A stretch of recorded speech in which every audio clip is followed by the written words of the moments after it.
ഇവരുടെ പ്ലാൻ ആദ്യം തന്നെ നീ മനസ്സിലാക്കിയിരുന്നു. എന്നിട്ടും നീ DKയോട് അത് പറഞ്ഞില്ല. അല്ലെങ്കിൽ ആ ഫയലുകൾ നിന്റെ കയ്യിൽ എങ്ങനെ വന്നു?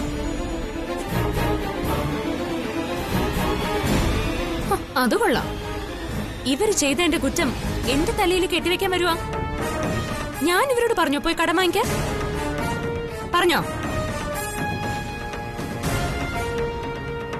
പറഞ്ഞു താരെ.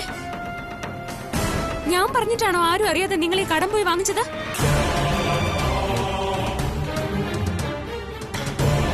കണ്ടില്ലേ 4 പേരും തലൂണിച്ച് നിൽക്കുന്നേ. ഇത് തന്നെയാ മായ ചോദിച്ചതിന് ഉത്തരവും. യെസ്, മൈ മരുമകൾ ടെല്ലിംഗ് ട്രൂത്ത്. അവൾ പറഞ്ഞതാണ് സത്യം. ഇത് ഇവരുടെ മാത്രം ബുദ്ധിയാ. അതെ, ഞങ്ങളുടെ മാത്രം ബുദ്ധിയാ. പക്ഷേ അതിന് കാരണക്കാരി ഇവര് തന്നെയാ.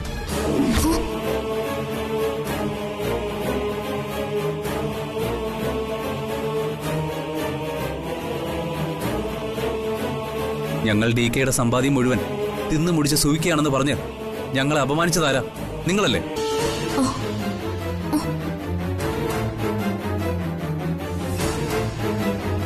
അത് മാത്രമാണോ? DKയുടെ പേര് പറയാതെ പുറത്തൊന്നും ഒരു തുള്ളി വെള്ളം പോലും കിട്ടില്ല എന്ന് പറഞ്ഞ് എരിവ് കയറ്റിയത് നിങ്ങളല്ലേ? അതുകൊണ്ടാ സ്വന്തമായിട്ട് എന്തെങ്കിലും ചെയ്യണമെന്ന് ഞങ്ങൾക്ക് തോന്നിയത്. കൊള്ളാം, ബ്യൂട്ടിഫുൾ. ഇവള് വഴക്ക് പറഞ്ഞ ഉടനെ പോയി പലിശയ്ക്ക് കാശ് വാങ്ങിയല്ലേ? വെറുതെ ഇവിടെ തലയിലെ കുറ്റം എടുത്ത് വെക്കണ്ട.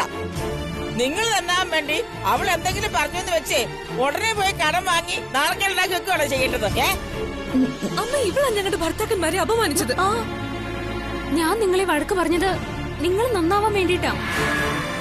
നിങ്ങൾ തന്നെത്താൻ ചെയ്തതിനൊന്നും മറ്റാർക്കും ഒരു ഉത്തരവാദിത്വം ഇല്ല. അമ്മ കേട്ടില്ലേ എന്താ സത്യമൊന്ന്? ഇവളാ ഇവരെ പ്രകോപിപ്പിച്ചത്.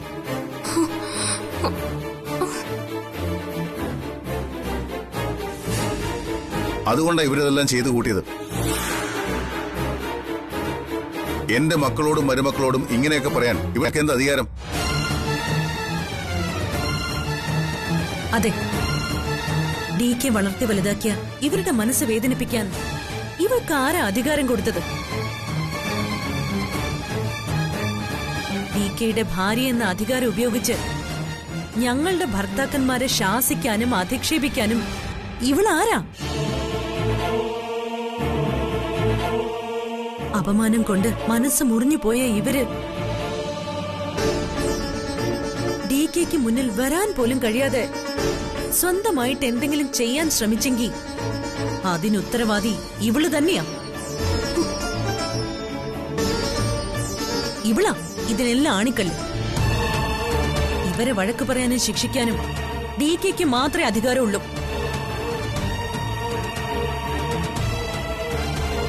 ഞങ്ങൾ ഈ വീട്ടിലെ ഇത്തിക്കണ്ണികളാണെന്ന് പറഞ്ഞപ്പോ ഞങ്ങൾക്കത് സഹിക്കാൻ കഴിഞ്ഞില്ല DK. അതുകൊണ്ടാ ഞങ്ങൾ ഈ അബദ്ധം കാണിച്ചത്. അമ്മ, ഞാനൊന്നും മനഃപൂർവ്വം പറഞ്ഞതല്ല. ഇവര് നന്നാവാൻ വേണ്ടിട്ടാ ഞാൻ. എത്ര തെറ്റ് ചെയ്താലും അതിനെല്ലാം ഒപ്പം നിന്ന് അമ്മ ഇവളെ സപ്പോർട്ട് ചെയ്യുന്നോണ്ടാ ഇവളിതെല്ലാം ചെയ്തു കൂട്ടുന്നത്. ഇവള് വന്ന് കയറുന്നവരെ ഈ വീട്ടിൽ ഇതുപോലുള്ള ഒരു സംഭവം ഉണ്ടായിട്ടില്ല. ഇവളാ എല്ലാം നശിപ്പിച്ചത്. ഇനി ക്ഷമിക്കണോ ഞാൻ? ഇതിനുള്ള ശിക്ഷ നീ അനുഭവിച്ചേ പറ്റൂ. നീ കാരണം അമരാവതിയിൽ ഇതുപോലുള്ള പ്രശ്നം ഉണ്ടാകാൻ ഞാൻ സമ്മതിക്കില്ല.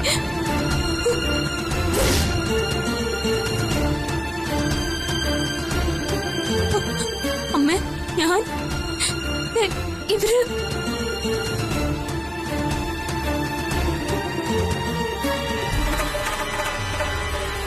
അമ്മേ, ഞാൻ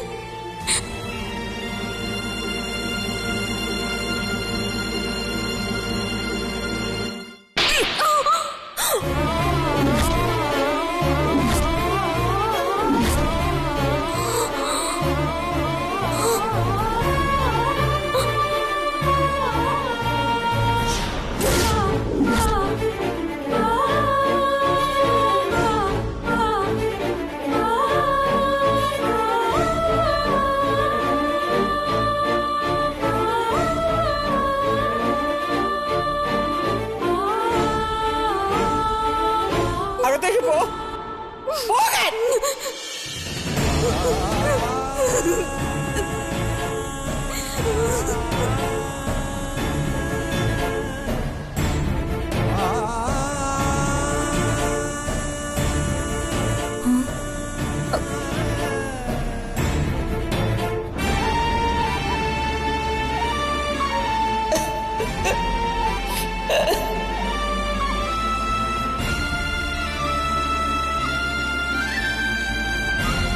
ഒരു ബേക്കറിക്കാരി എന്തെങ്കിലും പറഞ്ഞെന്ന് കരുതി ആരുടെയെങ്കിലും അടുത്ത് പോയി 3.5 കോടി രൂപ പലിശയ്ക്ക് വാങ്ങി ബിസിനസ് തുടങ്ങാൻ ബുദ്ധിയില്ലാത്തവരല്ല നിങ്ങൾ. ചതിയാണ് നിങ്ങൾ ചെയ്തത്. വിശ്വാസവഞ്ചനയാണ്. കൈ പിടിച്ച് വളർത്തിയ എന്നോട് നിങ്ങളിത് കാണിക്കാൻ പാടില്ലായിരുന്നു. അതിനുള്ള ശിക്ഷ നിങ്ങൾ അനുഭവിച്ചേ പറ്റൂ.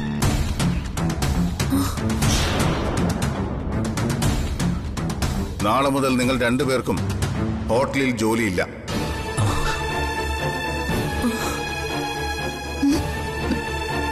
പകരം ഗോഡൌണിൽ പോയി ജോലി ചെയ്യണം. DK, ഇതെന്താ ജ്യോതിക്ക് കൊടുക്കേണ്ട ശിക്ഷ ഇവർക്ക് കൊടുക്കുന്നത്? ആരെങ്കിലും എന്തെങ്കിലും പറയുന്ന കേട്ട് ഈ വീടിനെയും എന്നെയും ചതിക്കേണ്ടവരല്ല ഇവർ.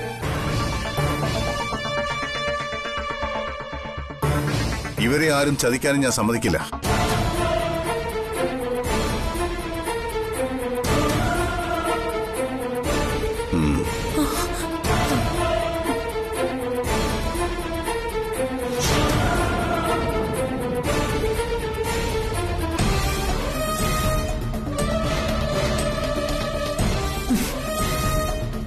അനുഭവിക്കും.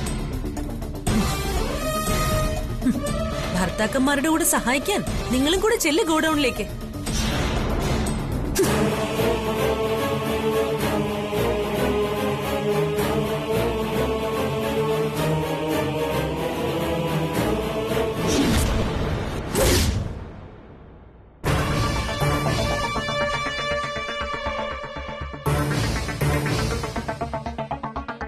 നിങ്ങളിൽ ആരുടെ തലയിൽ ഉദിച്ച ബുദ്ധിയായത്?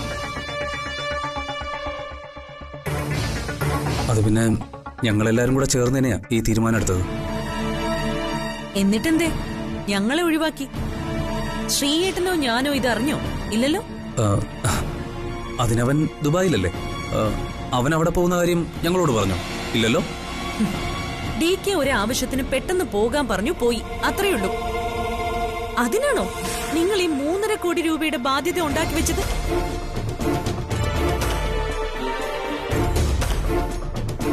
യാതൊരു ക്ലാരിറ്റിയും ഇല്ലാതെ ആരുടെയോ പക്കൽ നിന്നും വട്ടിപ്പലിശയ്ക്ക് പണം കടം വാങ്ങാൻ നിങ്ങൾക്ക് നാണം ഉണ്ടായിരുന്നില്ലേ? ഇങ്ങനെയൊക്കെ ആവുമെന്ന് ഞങ്ങള് വിചാരിച്ചില്ല. ആ പ്രോപ്പർട്ടി തന്നവനാ ചതിച്ചത്. ആര് ചതിച്ചാലും അതിന്റെ എല്ലാ അവസാനം കണക്ക് പറയേണ്ടി വരുന്നത് DK ആയിരിക്കും. എല്ലാം തീരുമാനിച്ചു. എന്നോട് പോലും ഒരു വാക്ക് പറഞ്ഞോ? സോറി മായേച്ചി. കഴിഞ്ഞത് കഴിഞ്ഞു.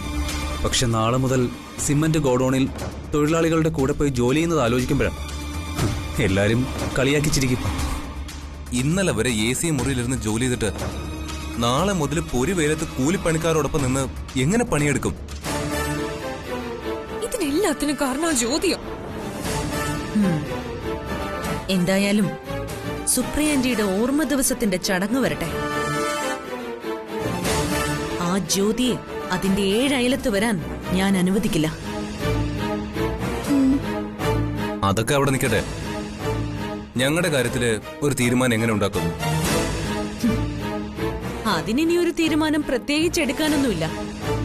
DK പറഞ്ഞതുപോലെ ഗോഡൌണിൽ തൊഴിലാളികളോടൊപ്പം ജോലി ചെയ്യുക, അത്ര തന്നെ.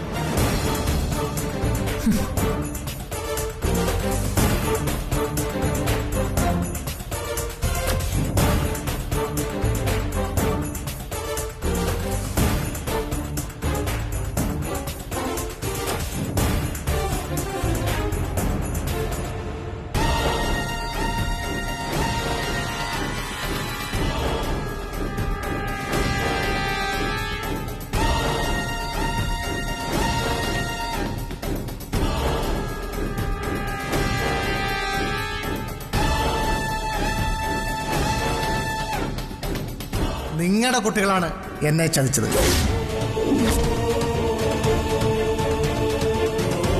ഇത്തവണത്തേക്ക് ഞങ്ങളോടൊന്ന് ക്ഷമിക്കണം. നിങ്ങളുടെ മുന്നിൽ നിൽക്കാനുള്ള യോഗ്യത പോലും ഞങ്ങൾക്കില്ല. എന്താ ഇത് ഗോകുൽ? ഇതിന് മാത്രം നിങ്ങൾ എന്ത് തെറ്റാ ചെയ്തത്?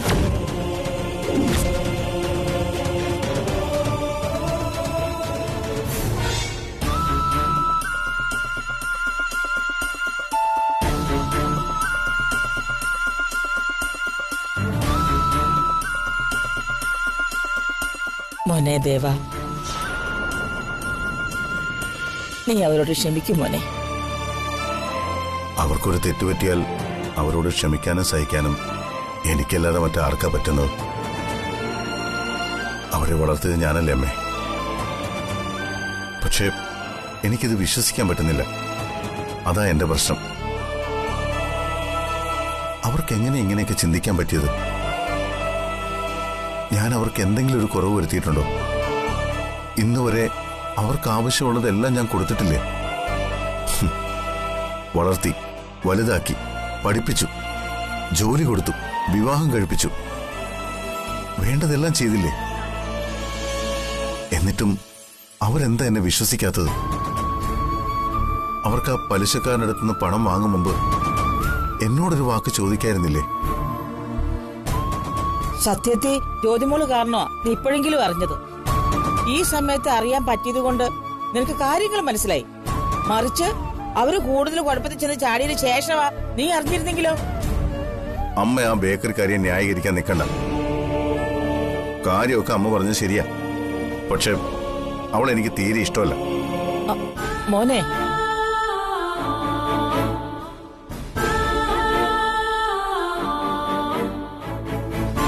മോനെ കണ്ണ, നീ നിന്റെ മക്കളെ കുറച്ചുകൂടി കൺട്രോൾ ചെയ്യണം. എങ്കിലേ അവർക്ക് ഡിസിപ്ലിൻ ഉണ്ടാവൂ. കൺട്രോളെന്ന് ഞാൻ പറഞ്ഞത് അവരെ ചീത്ത വിളിച്ച് ഒരു വര വരച്ച് അതിനുള്ളിൽ തളച്ചിടണമെന്നല്ല. അവർക്ക് കുറെ കൂടി സ്വാതന്ത്ര്യം കൊടുക്കണം. ആ ഫ്രീഡത്തിൽ തന്നെ ഓരോ കാര്യങ്ങൾ ചെയ്യാൻ അവരെ അനുവദിക്കണം. ഞാൻ അവർക്ക് എന്ത് ഫ്രീഡമാണ് അമ്മ കൊടുക്കാത്തത്? അല്ല, അവർക്ക് സ്വന്തമായി ബിസിനസ് ചെയ്യാൻ ആഗ്രഹമുണ്ട്. അതിന് സഹായിക്കാൻ പറ്റുമെങ്കിൽ നീ ഒന്ന് സഹായിക്കും. അമ്മ, അവര് കുട്ടികളാ. വലിയ വലിയ ബിസിനസ് ഒന്നും ഒറ്റയ്ക്ക് നടത്തി പരിചയമില്ല. അതിനുള്ള പാകവും പക്വതയും അവർക്കെത്തുമ്പോ സ്വന്തമായൊരു ബിസിനസ് ഞാൻ തന്നെ കൊടുക്കും. അല്ലാതെ എനിക്കെന്തിനാ അമ്മ ഇതൊക്കെ? അവർക്കുള്ളത് തന്നെ ഇതെല്ലാം. മോനെ, സംഭവിക്കാനുള്ളതെല്ലാം സംഭവിച്ചു. ഇനി അതിനെക്കുറിച്ച് ഒന്നും ആലോചിക്കണ്ട. ആ പിന്നെ ഇനി വരാൻ പോകുന്നത് സുപ്രിയയുടെ ഓർമ്മ ദിവസമാ. അതെങ്ങനെ നന്നായി നടത്തണമെന്ന് ആലോചിക്ക.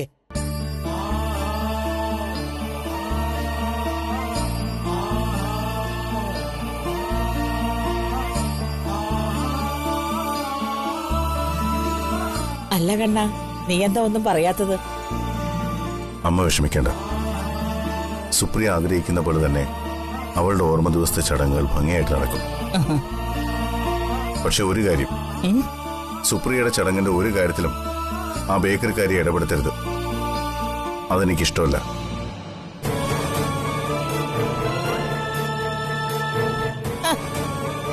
What a decision!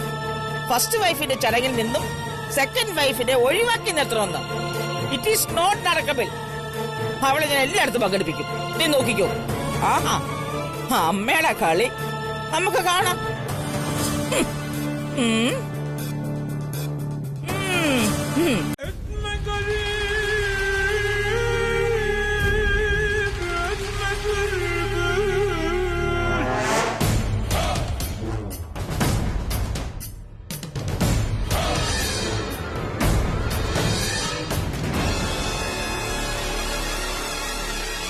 ലൈഫ് എന്ന് പറഞ്ഞ നിന്റെയാണ് ലൈഫ്.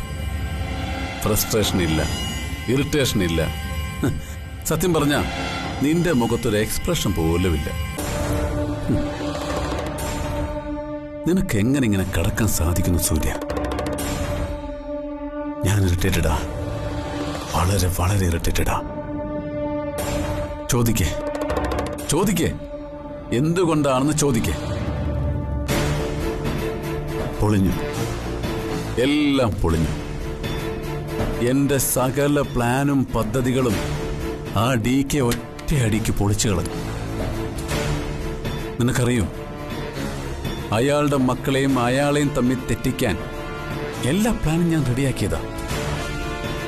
അവരെ കൊണ്ട് ബിസിനസ് ചെയ്യിപ്പിക്കണമെന്ന് പറഞ്ഞ് വാശി കയറ്റി വട്ടിപ്പലിശയ്ക്ക് സുന്ദറിന്റെ കയ്യിൽ നിന്ന് പണം വാങ്ങിപ്പിച്ച് ഒരു ഫേക്ക് ലാൻഡ് അവരെ കൊണ്ട് വാങ്ങിപ്പിച്ച് കുരുക്കിലാക്കാൻ ശ്രമിച്ചതാ ഞാൻ. പക്ഷെ പോയി, എല്ലാം പോയി. അവസാനം DKയുടെ മാസ്റ്റർ ബ്രെയിൻ വർക്ക് ചെയ്തു. ബാങ്കിൽ നിന്ന് അവർക്ക് ലോൺ കൊടുക്കാനുള്ള എല്ലാ ഏർപ്പാടുകളും അയാൾ റെഡിയാക്കി. പിന്നെ കുട്ടിക്കൊരങ്ങന്മാരാണെങ്കിലും DK വളർത്തിയ മക്കളല്ലേ. അവന്മാർക്ക് ബുദ്ധിയും ദൈവാധീനവും വേണ്ടുവോളം ഉണ്ടായിരുന്നു.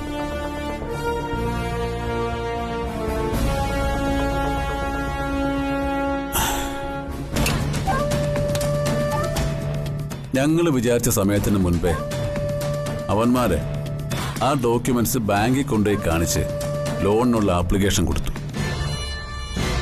DKയുടെ ആൺമക്കളെ DK കൊണ്ട് തന്നെ ഈ വീട്ടിൽ നിന്ന് ചവിട്ടി പുറത്താക്കാനുള്ള എന്റെ എല്ലാ പദ്ധതികളും അവിടെ പൊളിഞ്ഞു. അല്ല, DK പൊളിച്ചു. നിശബ്ദമായി വേട്ടയാടാൻ ഇരയെ കാത്തു കിടക്കുന്ന ഒരു സിംഹത്തെ പോലെ DK. പക്ഷേ ഞാൻ ഇനിയും ശ്രമിക്കും. എന്റെ ജാതകത്തിൽ ഞാൻ ഇന്നേ വരെ ശ്രമിച്ചിട്ടുള്ളതൊന്നും പരാജയപ്പെട്ടിട്ടില്ല. നിന്നെ ഈ ബെഡിൽ കൊണ്ടുവന്ന് കിടത്തിയതടക്കം ഒന്നും പരാജയപ്പെട്ടിട്ടില്ല. പക്ഷേ ഇപ്പോ എനിക്ക് ടെൻഷനുണ്ട്.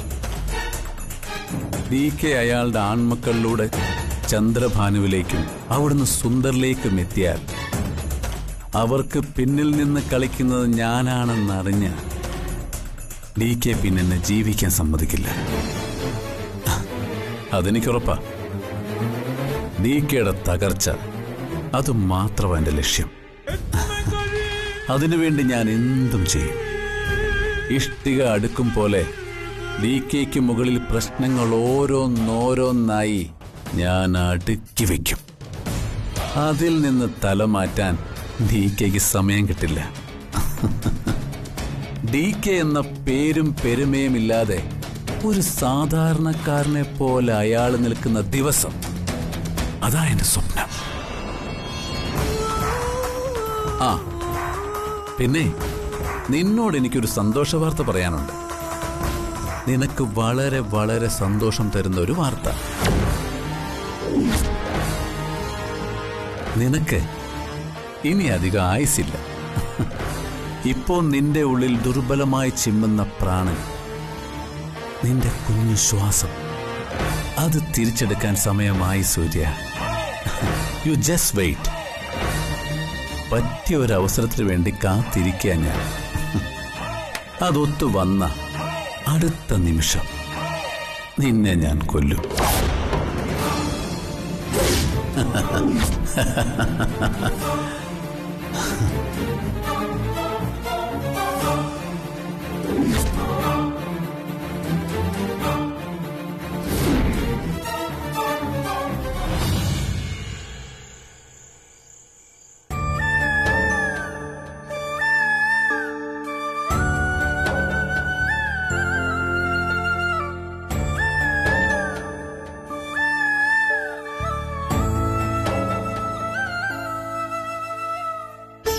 ഇതിന് മുഴുവൻ കാരണം നീ ഒറ്റ ഒരുത്തിയാ.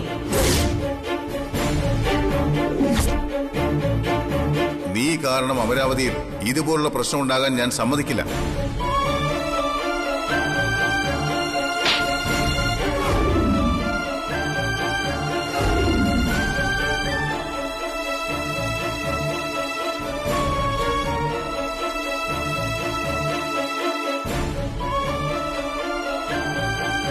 ഇവിടുന്ന് അങ്ങോട്ട് നീ ഈ വീടിന്റെ അമ്മായിയമ്മയാണ്, എന്റെ മരുമകളാണ്.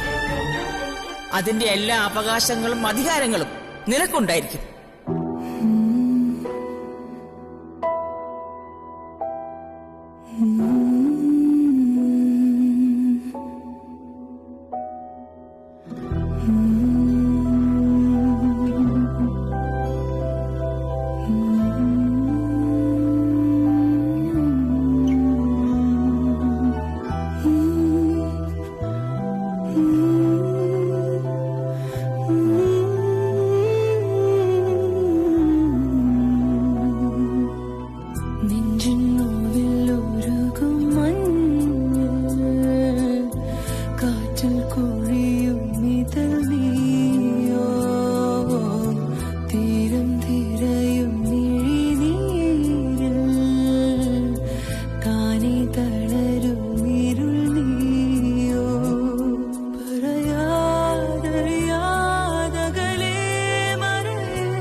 ഇവളെ എല്ലാം നശിപ്പിച്ചത്. ഇനി ക്ഷമിക്കണോ ഞാൻ?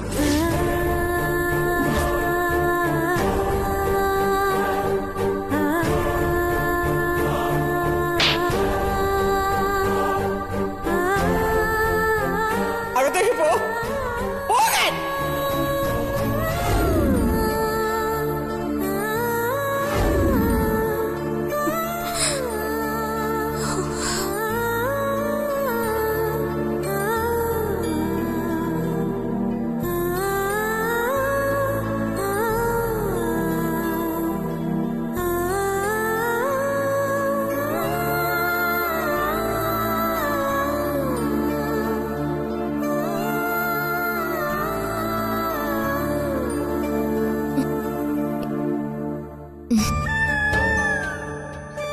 നിനക്ക് എന്നോട് ദേഷ്യമാണോ മോളെ? ഏയ്, എന്നോടാ ഇവിടെയുള്ള എല്ലാവർക്കും ദേഷ്യം. നിന്റെ മരുമക്കളും 3 പേർക്കും നിന്നെ ഇഷ്ടമില്ലെന്ന് അമ്മയ്ക്കറിയാം. എന്നിട്ടും അവരുടെ മുന്നിൽ വെച്ച് ഈ കൈ കൊണ്ട് നിന്നെ ഞാൻ അടിച്ചത്. അതിനിപ്പോ എന്താ? എന്റെ അമ്മയല്ലേ എന്നെ അടിച്ചത്? തെറ്റെയ്താ അച്ഛനമ്മമാര് മക്കളെ ശിക്ഷിക്കില്ലേ? എനിക്കതില് വിഷമമൊന്നുമില്ല. ഞാനും അവരുടെ പക്ഷം ചേർന്നെന്ന് നിനക്ക് തോന്നിയോ മോളെ? ഇല്ലമ്മേ, അമ്മയുടെ മനസ്സ് എനിക്കറിയില്ലേ.